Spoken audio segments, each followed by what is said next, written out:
اور آگے چلے ہیں،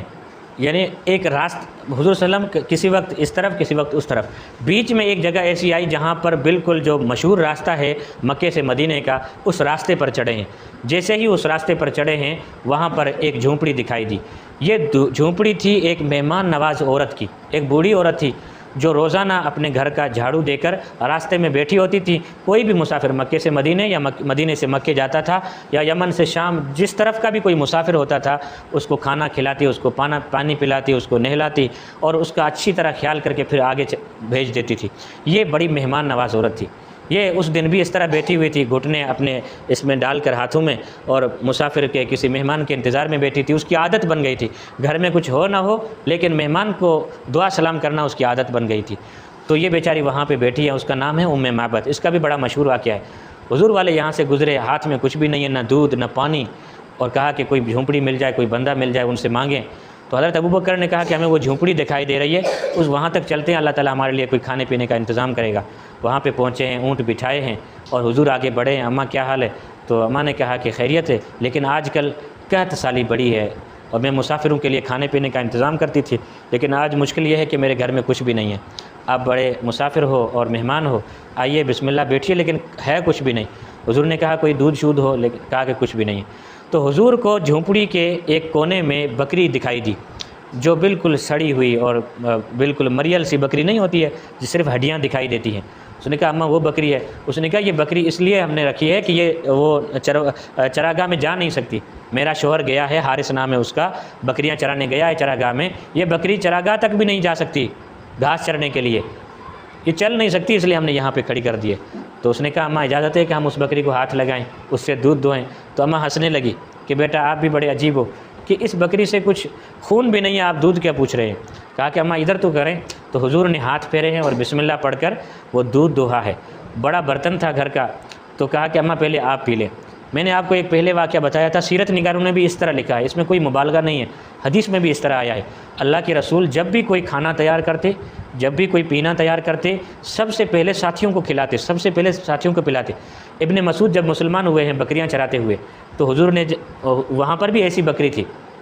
تو سب سے پہلے ابن مسعود کو دودھ پلایا ہے، پھر ابو بکر کو، پھر خود نے پیا ہے۔ یہاں پر بھی معبد کو دودھ پلایا کہ اماں آپ بھوکے ہوں گے، آپ پہلے پی لیں۔ اس کے بعد عبداللہ ابن اریکت جو کافر تھا حضور کے ساتھ، اس کو پلایا ہے، اور پھر عامر ابن فہیرہ کو، پھر ابو بکر کو، پھر خود نے پیا ہے،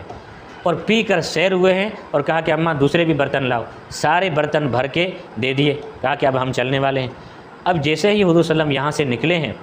اور تھوڑی دیر کے بعد شام کو اس کا شوہر آیا ہے، اس نے کہا کہ اتنا بڑا برتن، ہمارا بڑا ٹپ تھا کوئی اس طرح کا بڑا برتن، دودھ سے بھرا ہوا ہے، بڑا حیران ہوا۔ اس نے کہا کہ یہ دودھ کہاں سے آیا؟ کہا کہ ایک مسافر آیا تھا۔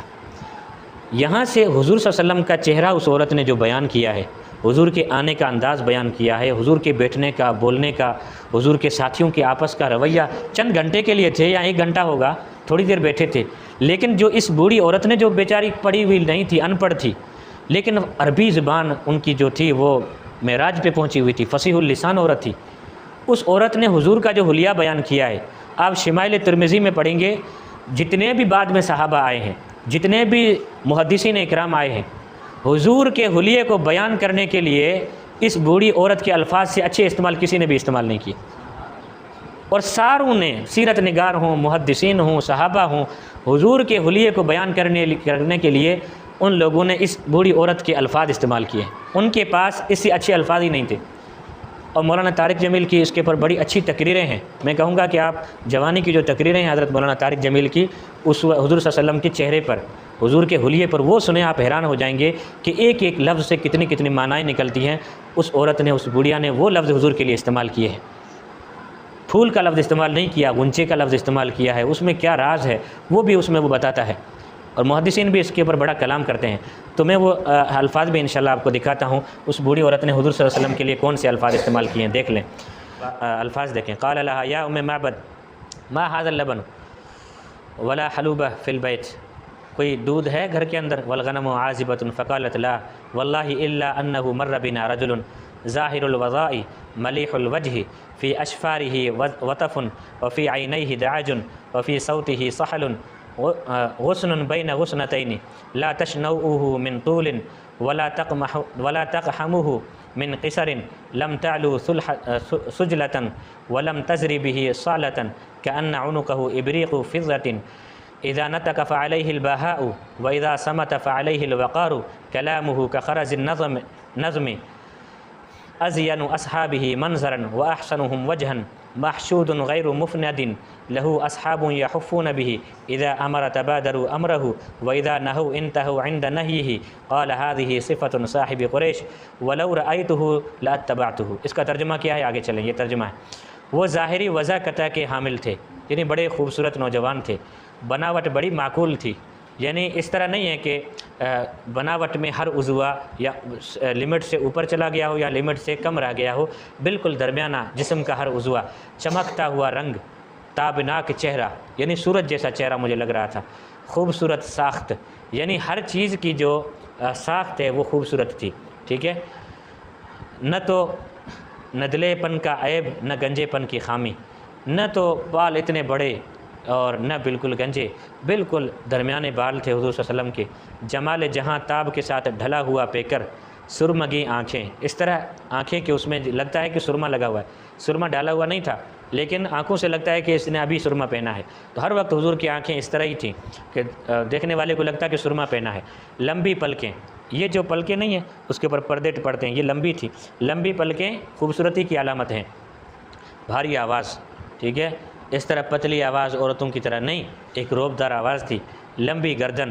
ایک چھوٹی گردن والا بندہ اچھا نہیں لگتا، گردن بڑی لمبی۔ سفید و سیاہ آنکھیں، ٹھیک ہے، باریک اور باہم ملے ہوئے ابرو، یہ جو ابرو نہیں ہے یہ باریک تھے، بڑے باریک ابرو خوبصورتی کی علامت ہیں، لیکن ان دونوں ابروں کے بیچ میں بڑا خلا بھی نہیں ہے، بڑا فاصلہ بھی نہیں ہے، دونوں یہاں پر ملے ہوئے ہیں بال، ٹھیک ہے۔ چمکدار کالے بال،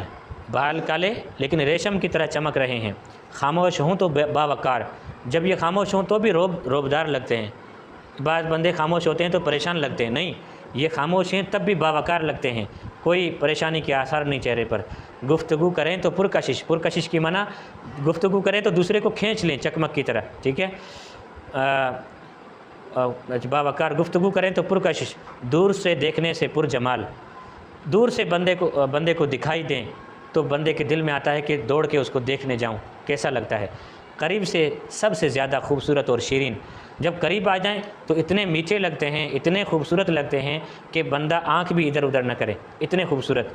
گفتگو میں چاشنی، یعنی باتوں میں اتنی مٹھاس کہ بندہ بولتا ہی جائے، لگتا ہے کہ بات کرتے ہی جائیں ہم، بات واضح اور دو ٹوک، اس طرح نہیں ہے کہ بول دیا تو بندے کو دوبارہ پوچھنے کی ضرورت پڑے کہ کیا بولا، مجھے سمجھ میں آئی، نہیں، ایسا بولا کہ دو ٹوک، ایک ہی لمحے میں سب کو بات سمجھ آ گئی، نہ مختصر نہ فضول، نہ بات کو اتنی لمبے کرتے ہیں کہ بندہ بور ہو جائے، نہ بہت مختصر کرتے ہیں کہ کسی کو سمجھ میں نہ آئے، درمیانی گفتگو، ٹھیک ہے۔ انداز ایسا گویا کہ موتی جڑ رہے ہوں، درمیانہ قد، نہ ناٹا کہ نگاہ میں نہ جچے، نہ لمبا کہ نہ کوار گزرے، ایک بڑا لمبا بندہ ہوتا ہے وہ بھی خوبصورتی کی علامت نہیں ہے، اور یہ ٹگنا ہوتا ہے قد کا، وہ بھی اچھا نہیں لگتا، درمیانے قد کا۔ اب حضور کی یہ کرامت کہیں یا معجزہ کہیں، معجزہ ہی ہے کہ لمبے بندے کے ساتھ کھڑے ہوں تو حضور 1-2 انچ اس سے اونچے دکھائی دیتے تھے، ٹھیک ہے، اور جب چھوٹے بندے کے ساتھ کھڑے ہوں تو بھی حضور صلی اللہ علیہ وسلم اس کو اس سے 2 انچ اونچے دکھائی دیتے تھے، ٹھیک ہے۔ نہ لمبا کہ نہ گوار گزرے، دو شاخوں کے درمیان ایسے شاخ کی طرح ہیں جو خوشگوار لگے۔ 2 ٹہنیاں نہیں ہوتی درخت کی، اس کے بیچ میں ایک ایسی خوبصورت ٹہنی ہوتی ہے کہ ہر کسی کو اچھی لگتی ہے، اس طرح حضور صلی اللہ علیہ وسلم سب کو اچھے لگتے۔ رفقا آپ کے ارد گرد حلقہ بنائے ہوئے، یعنی جہاں پر بھی جائیں تو اس طرح لگتا ہے کہ پہرا لگا دیا ہے ساتھیوں نے، تاکہ ادھر سے آگے سے پیچھے سے کوئی حملہ نہ کر دے، تو ساتھی حلقہ بنا کے بیٹھتے تھے تاکہ کوئی آنے والا جلدی نہ مل سکے، ٹھیک ہے۔ کچھ فرمائیں تو توجہ سے سنتے ہیں، اس طرح نہیں ہے کہ حضور بیٹھے ہوں اس کے ساتھ ہی آپس میں گپ شپ میں لگے ہوئے ہوں، نہیں، خاموش۔ اور صحابہ کی صفت یہ تھی کہ حضور کے سامنے بیٹھتے حرکت بھی نہیں کرتے تھے جسم کی، اور ایسا لگتا تھا کہ ان کے سروں پر کوئی چڑیا بیٹھی ہو، کوئی پرندہ بیٹھا ہو، اس طرح حضور کے سامنے با ادب و با ملاحظہ بیٹھتے تھے۔ کچھ فرمائیں تو توجہ سے سنتے ہیں، کوئی حکم دیں تو لپک کے بجا لاتے ہیں، حکم کیا ہی نہیں، زبان سے بات نکالی ہی نہیں، سمجھ جاتے تھے کہ یہ کہنا چاہتے ہیں تو وہ کام فوراً سے پہلے کر کے حاضر ہو جاتے تھے، اتنے حضور کے مطاع اور فرمان بردار، مطاع و مکرم، نہ ترش رو نہ لغو گو، نہ اتنے منہ چڑھے ہوئے کہ ہر بندہ کو نا منہ پہ ہر وقت دن کو 12 بج رہے ہیں، اس طرح نہیں، خوش عیش چہرہ، اور مسکراتا ہوا، تبسم آمیز چہرہ، اور نہ اتنا کہ فضول بولتے جا رہی ہوں، نہیں، یہ ہے حضور صلی اللہ علیہ وسلم کا جمال اور حسن جو اس عورت نے بیان کیا ہے، ٹھیک ہے۔ قباء میں داخل